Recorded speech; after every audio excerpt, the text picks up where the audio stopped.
Hi, Jeremiah Minimittens here. So we're going to make a chicken Caesar salad today from scratch. So I'm doing a salad for 6 adults, and so I got 4 organic boneless, skinless chicken breasts, just a slight bit of olive oil, loads of salt and pepper, and then in the oven for 35 minutes at 375. All right, so for the salad, I like to make my own croutons. So I get a French loaf or whatever it's called, and I'm gonna cut it up into bite-sized pieces. And so they vary in size. You can, some are small, some are about that size. Seems to work well. Heating up the oil. Lots of salt and pepper in the oil, and then a whole bunch of herb de Provence.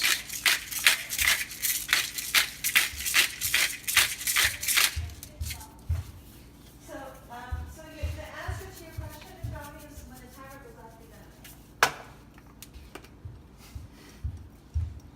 gonna. Lots of herb de Provence because you're going to coat all the bread with the oil. And we leave that heat up there. Okay, so here we have, make sure the oil is hot. Drop one in, and make sure it sizzles because you don't want to, they'll just get really soggy otherwise. Just throw them all in and scoot it all around as quickly as possible to try and get every one of them at least covered a little bit with the oil and herb de Provence. And so just flick them around every now and again. You're going to try and brown them and crisp them all the way around. So every few minutes just flick them around. Always romaine lettuce for a Caesar salad. So I cut off the bottom, the stalky part, and the tough tops, and then cut it once that way. Turn it twice, and then cut it into, and it comes out in like little fork-sized, bite-sized pieces. So croutons are done now, nice and crispy. Some a little burned, that's fine, it'll taste great. That's it, take them off, put them in a bowl so they don't keep cooking in the pan. So now the dressing, the most important part. Good olive oil, organic olive oil.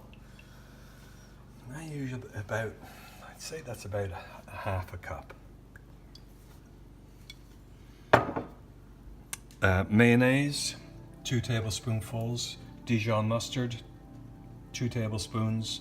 Worcester sauce, 2 tablespoons. Lemon, 2 tablespoons, and 2 cloves of garlic. I usually use a garlic crush, but I don't have one, so we mince this really small. And I usually, when I'm crushing the garlic, I'll put a couple of anchovy fillets in and crush it with it, but we don't have a crush, so I'm going to use anchovy paste this time.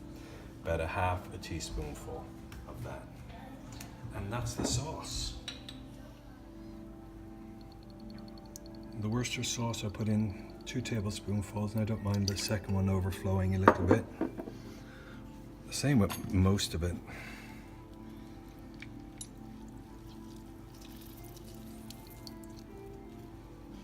1.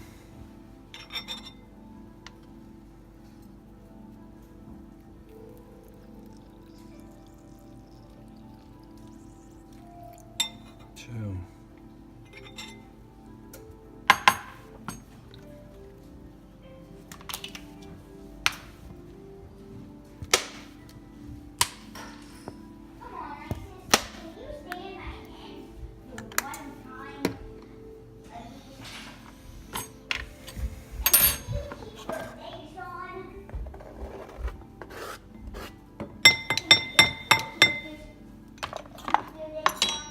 And the anchovy paste.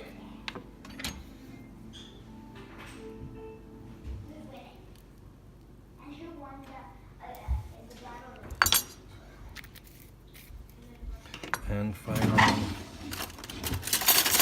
get a first spoon for the mayonnaise, 2 of those.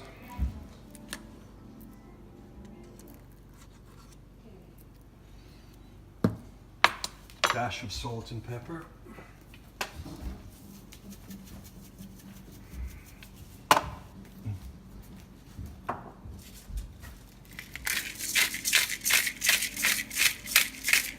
That's it, we're ready to go. Get a fork and whip it up. So there's the dressing. Just whip it until it's nice and smooth, and then do a little test.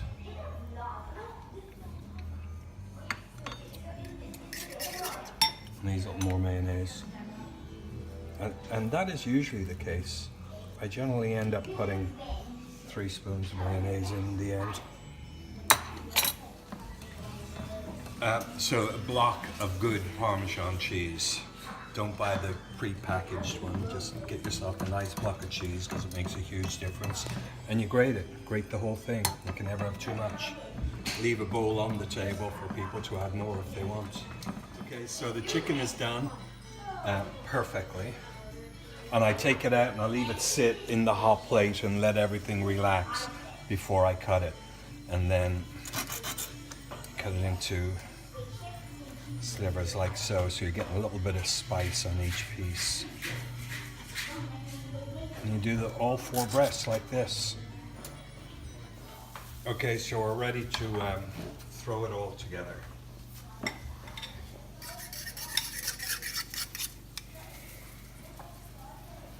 So just pour all your sauce on. I'm actually saving a little, and I'll tell you why in a minute.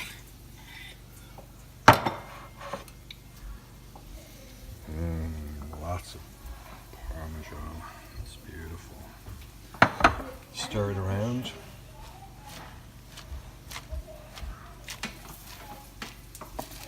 Try and get everything a little covered. All the pieces of lettuce get covered in Parmesan and the dressing.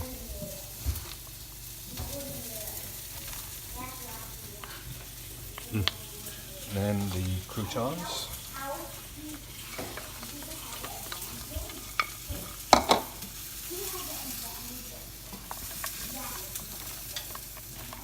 A bigger bowl would be better, but we're limited with what we have here.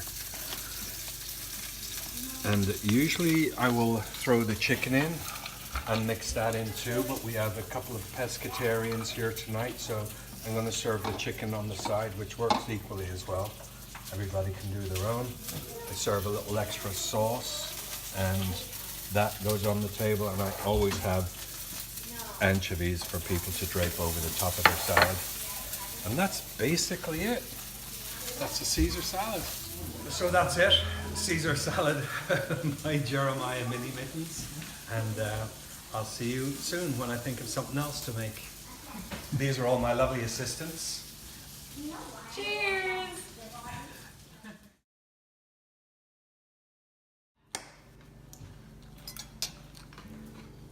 I could never eat another type of Caesar salad because this is the best.